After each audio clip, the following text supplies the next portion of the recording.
Question number 94, Shrimati Usha Vijayan. ബഹുമാനപ്പെട്ട വിദ്യാഭ്യാസ ന്യൂനപക്ഷ ക്ഷേമ വകുപ്പ് മന്ത്രി. അതിനിടയ്ക്ക് ഒരു ചെറിയ കാര്യം കൂടി. ഇവിടെ നമ്മളുടെ ഈ സഭ സന്ദർശിക്കുന്നതിന് വേണ്ടി ഓസ്ട്രേലിയയിലെ വിക്ടോറിയ പാർലമെൻറ്റിലെ ബഹുമാനപ്പെട്ട ചീഫ് വിപ്പ് ശ്രീ ലീ ടെർമിനൻസിലും അദ്ദേഹത്തോടൊപ്പമുള്ള പ്രതിനിധി സംഘവും DV ഗാലറിയിലുണ്ട്. സഭയ്ക്ക് വേണ്ടി അവരെ നമ്മൾ അനുമോദിക്കുകയാണ്. സർ, ബഹുമാനപ്പെട്ട മന്ത്രി, PM ശ്രീ പദ്ധതിയുമായി ബന്ധപ്പെട്ട് മുൻ സർക്കാർ എടുത്ത നടപടികളെ സംബന്ധിച്ച് പറയുമ്പോൾ 2022 സെപ്റ്റംബർ 7 കേന്ദ്ര സർക്കാർ അംഗീകരിച്ച കേന്ദ്രാവിഷ്കൃത പദ്ധതിയാണ് സർ PM ശ്രീ. ഈ PM ശ്രീ പദ്ധതിയെക്കുറിച്ച് പഠിക്കുന്നതിന് പൊതുവിദ്യാഭ്യാസ വകുപ്പ് പ്രിൻസിപ്പൽ സെക്രട്ടറിയുടെ നേതൃത്വത്തിൽ ഒരു ഉന്നതതല കമ്മിറ്റി രൂപീകരിക്കുകയും പ്രസ്തുത കമ്മിറ്റിയുടെ റിപ്പോർട്ടിൻ്റെ അടിസ്ഥാനത്തിൽ PM ശ്രീ നടപ്പിലാക്കുന്നത് സംബന്ധിച്ച് സംസ്ഥാനം 24-25 അധ്യയന വർഷത്തിന് മുമ്പ് തീരുമാനമെടുക്കുമെന്ന് കാണിച്ച് ഒരു അഷ്വറൻസ് ലെറ്റർ കേന്ദ്ര വിദ്യാഭ്യാസ മന്ത്രാലയത്തിന് നൽകുകയുണ്ടായി. 2025 ഒക്ടോബറിൽ സംസ്ഥാനം PM ശ്രീ പദ്ധതിയുടെ ധാരണാപത്രത്തിൽ ഒപ്പുവെച്ചു. ധാരണാപത്രത്തിൽ ഒപ്പുവെച്ചതിനെ തുടർന്ന് 25-26 വർഷത്തിൽ SSKക്ക് സമഗ്ര ശിക്ഷാ കേരളം തടഞ്ഞുവെച്ച 99.27 കോടി രൂപ കേന്ദ്രത്തിൽ നിന്ന് ലഭിക്കുകയുണ്ടായി. ധാരണാപത്രം ഒപ്പുവെച്ചതിനെ തുടർന്ന് ആശങ്കകൾ ഉയർന്ന സാഹചര്യത്തിൽ പദ്ധതി റിവ്യൂ റിപ്പോർട്ട് സമർപ്പിക്കുന്നതിനായി മുൻ പൊതുവിദ്യാഭ്യാസ വകുപ്പ് മന്ത്രി ചെയർമാനായി ഒരു മന്ത്രിസഭാ ഉപസമിതി രൂപീകരിക്കുകയും പ്രസ്തുത മന്ത്രിസഭാ ഉപസമിതി റിപ്പോർട്ട് സമർപ്പിക്കുന്നതുവരെ പദ്ധതിയുമായി ബന്ധപ്പെട്ട തുടർ പ്രവർത്തനങ്ങൾ നീട്ടിവെക്കാൻ തീരുമാനിച്ചതായി ടു കീപ് ഇൻ അബയൻസ് അറിയിച്ചുകൊണ്ട് കേന്ദ്രത്തിന് 2025 നവംബർ 12 സംസ്ഥാനം കത്ത് നൽകിയിരുന്നു. എന്നാൽ പ്രസ്തുത ക്യാബിനറ്റ് സബ് കമ്മിറ്റി യോഗം ചേരുകയോ റിപ്പോർട്ട് സമർപ്പിക്കുകയോ ചെയ്തിട്ടില്ല.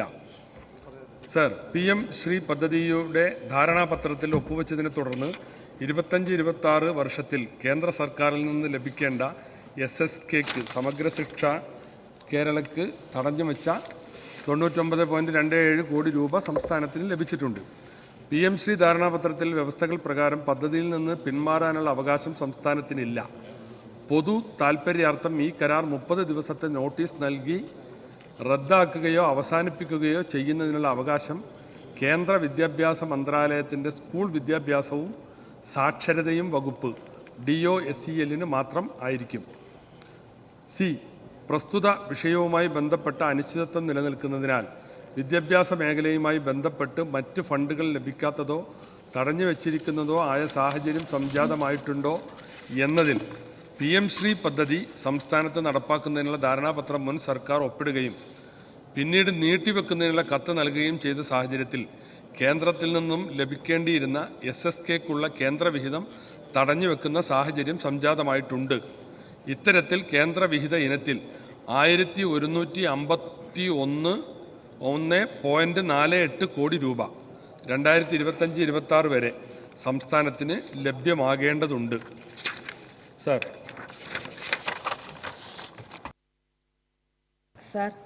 മുൻ സർക്കാർ ഒപ്പിട്ട ധാരണ പ്രകാരം കേരളത്തിലെ എത്ര സ്കൂളുകളെ PM ശ്രീ പദ്ധതിയിൽ ഉൾപ്പെടുത്താൻ ബാധ്യതയുണ്ട്?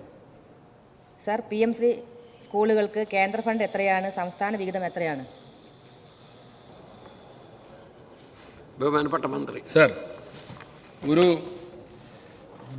സംസ്ഥാനത്തെ തദ്ദേശ സ്വയംഭരണ ബ്ലോക്കുകളിൽ ഒരു ബ്ലോക്കിൽ ഒരു എലമെൻ്ററി സ്കൂളും ഒരു സെക്കൻഡറി സ്കൂളുമാണ് ഈ കാര്യത്തിന് വേണ്ടി തിരഞ്ഞെടുക്കേണ്ടത്. അതിലെ വിഹിതമെന്ന് പറയുന്നത് 60-40 ആണ്. 40% കേരളവും 60% കേന്ദ്രവുമാണ്. ഒരു സ്കൂളിന് ലഭിക്കുന്നത് 1 കോടി രൂപയാണ്. സർ, PM ശ്രീ വിഷയത്തിൽ ധാരണാപത്രത്തിൽ ഒപ്പുവെക്കുന്നതിന് മുൻപ് മുൻ സർക്കാർ ആരൊക്കെയുമായി കൂടിയാലോചനകൾ നടത്തിയിരുന്നു എന്ന് വ്യക്തമാക്കാമോ? വിദ്യാഭ്യാസ വിദഗ്ധരുമായോ ഈ വിഷയത്തിൽ ആശയവിനിമയം നടത്തിയിരുന്നു? ബഹുമാനപ്പെട്ട മന്ത്രി, ഈ കഴിഞ്ഞ ഗവൺമെൻറ്റിൻ്റെ കാലത്ത് PM ശ്രീ പദ്ധതിയിലെടുത്ത നടപടികൾ ഞാൻ ഇപ്പോൾ ഇവിടെ പറഞ്ഞു. ഇതിനു മുമ്പ് ഇത് അടിയന്തര പ്രമേയമായി വന്നപ്പോൾ വളരെ വിശദമായി കാര്യങ്ങൾ പ്രതിപാദിക്കുകയും ചെയ്തിട്ടുള്ളതാണ്. അതിലെവിടെയും കഴിഞ്ഞ ഗവൺമെൻറ് ഇതുമായി ബന്ധപ്പെട്ട് ഏതെങ്കിലും തരത്തിലുള്ള ചർച്ചകൾ നടത്തിയതായോ വിവിധ കോണുകളിൽ നിന്നുള്ള അഭിപ്രായങ്ങൾ സ്വരൂപിച്ചതായോ എവിടെയും രേഖയിൽ കാണുന്നില്ല. ഗവൺമെൻറ് രൂപീകരിച്ച സെക്രട്ടറിമാരുടെ ഒരു സമിതി അവർ യോഗം ചേരുകയും ആ യോഗം PM ശ്രീ പദ്ധതിയിൽ ഒപ്പുവെക്കാവുന്നതാണ് എന്ന് സർക്കാരിന് ഉപദേശം നൽകിയതായിട്ട് രേഖയിൽ കാണുന്നുണ്ട്. Shri T.J. Vinod. Sir, PM Shri പദ്ധതിയിലെ സുപ്രധാന വ്യവസ്ഥകൾ എന്തെല്ലാമാണെന്നും ഇവ സംസ്ഥാനത്തെ വിദ്യാഭ്യാസ പാഠ്യപദ്ധതി എങ്ങനെ ബാധിക്കുന്നുവെന്ന് വിലയിരുത്തിയിട്ടുണ്ടോ? സിലബസ് നിശ്ചയിക്കുന്നതിൽ കേന്ദ്ര സർക്കാരിന് എന്തെങ്കിലും പങ്കുണ്ടോ എന്ന് വ്യക്തമാക്കാം. Yes minister. അല്ല, അത് തുടർന്ന് ചർച്ച ചെയ്യപ്പെടേണ്ട വിഷയങ്ങളാണ്.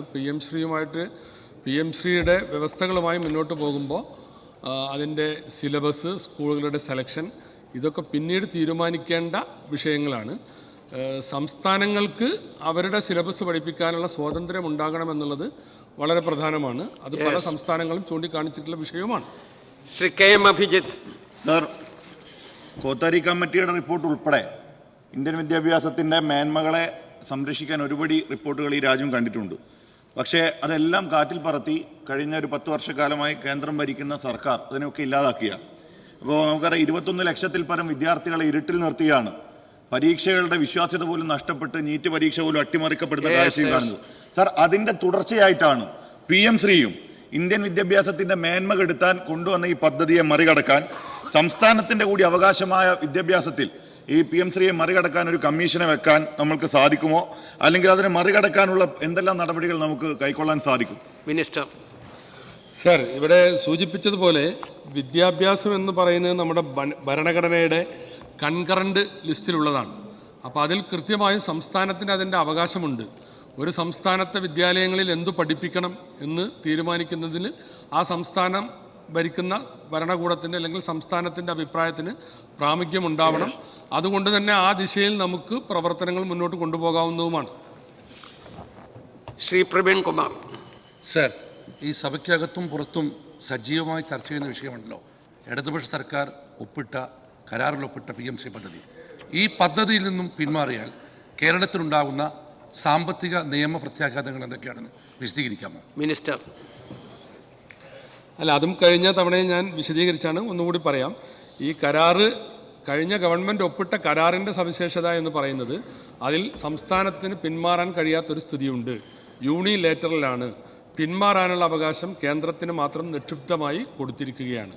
പിന്നെ അതുകൊണ്ടുണ്ടാകാവുന്നതെന്ന് പറയുമ്പോൾ ഡയറക്റ്റ് ഉണ്ടാകാവുന്നത് അതുവഴി കിട്ടാവുന്ന ഒരു എമൗണ്ട് 152 ബ്ലോക്കുകളിൽ 304 സ്കൂളുകൾക്ക് 1 കോടി രൂപ വീതം 3 വർഷം വെച്ച് കിട്ടുമ്പോൾ ഒരു 900 കോടിയിൽ പരം, 1000 കോടിയിൽ താഴെ രൂപ ആ ഇനത്തിലും, പിന്നെ അന്യായമായി ഇത് ഒപ്പിടാത്തതിൻ്റെ പേരിൽ മറ്റ് കേന്ദ്ര ഫണ്ടുകൾ തടഞ്ഞു വെക്കുന്നു എന്നുള്ളതൊരു വസ്തുതയാണല്ലോ. കഴിഞ്ഞ സർക്കാർ ഒപ്പിടാൻ നിർബന്ധിതമായത് ആ ഫണ്ട് പ്രതീക്ഷിച്ചുകൊണ്ട് തന്നെയാണ്. അപ്പോൾ ആ ഇനത്തിൽ ഇവിടെ SSKക്ക് ലഭിക്കാനുള്ള 1100, ഞാൻ നേരത്തെ സൂചിപ്പിച്ച 1150 കോടി രൂപയും കിട്ടാതെ പോകുന്നുണ്ട്. ഇങ്ങനെ വരുമ്പോൾ ഒപ്പിടാത്തതിൻ്റെ പേരിൽ 2000-ഓളം കോടി രൂപ സംസ്ഥാനത്തിന് നഷ്ടമാകുന്ന ഒരു സ്ഥിതിയുണ്ട്. ശ്രീ മുഹമ്മദ് റിയാസ്. സെപ്റ്റംബറിലാണ് നമ്മുടെ രാജ്യത്ത് PM ശ്രീ വിവിധ സംസ്ഥാനങ്ങളിൽ നടപ്പിലാക്കാൻ ആരംഭിച്ചത്. ഇതിൽ കോൺഗ്രസ് ഭരിക്കുന്ന സംസ്ഥാനങ്ങൾ, ഇന്ന് പലയിടത്തും കോൺഗ്രസ് ഭരണമല്ലെങ്കിലും കോൺഗ്രസ് ഭരിക്കുന്ന സംസ്ഥാനങ്ങൾ രാജസ്ഥാൻ, ഹിമാചൽ പ്രദേശ്, ഛത്തീസ്ഗഡ്, തെലങ്കാന ഇവിടങ്ങളിൽ കോൺഗ്രസ് ഭരണകാലത്താണ് PM ശ്രീ ആരംഭിച്ചത്. ഇതിനെക്കുറിച്ച് UDF സർക്കാരിൻ്റെ നിലപാട് എന്താണ്? ഇതേ മാതൃക പിന്തുടരാനാണോ കേരളത്തിലെ UDF സർക്കാരിൻ്റെ ശ്രമം? ബഹുമാനപ്പെട്ട മന്ത്രി. അത് ഈ ചോദ്യത്തിൻ്റെ പരിധിയിൽ വരുന്ന സംഗതിയല്ല. ഏതായിരുന്നാലും ഇവിടുത്തെ സാഹചര്യങ്ങളെ സംബന്ധിച്ച് നിങ്ങൾ ഒപ്പിട്ട് വെച്ച് കഴിഞ്ഞ ഗവൺമെൻറ് ഉണ്ടാക്കിയ ഒരു പ്രതിസന്ധി നമ്മുടെ മുമ്പിലുണ്ട്. അപ്പോൾ അതെങ്ങനെ പരിഹരിക്കണം എന്നുള്ളതാണ് ഇപ്പോൾ ഞങ്ങൾ പരിശോധിച്ചുകൊണ്ടിരിക്കുന്നത്. മറ്റ് വശങ്ങൾ ഈ ചോദ്യത്തിൻ്റെ ഭാഗമായിട്ട് വരുന്നതല്ല.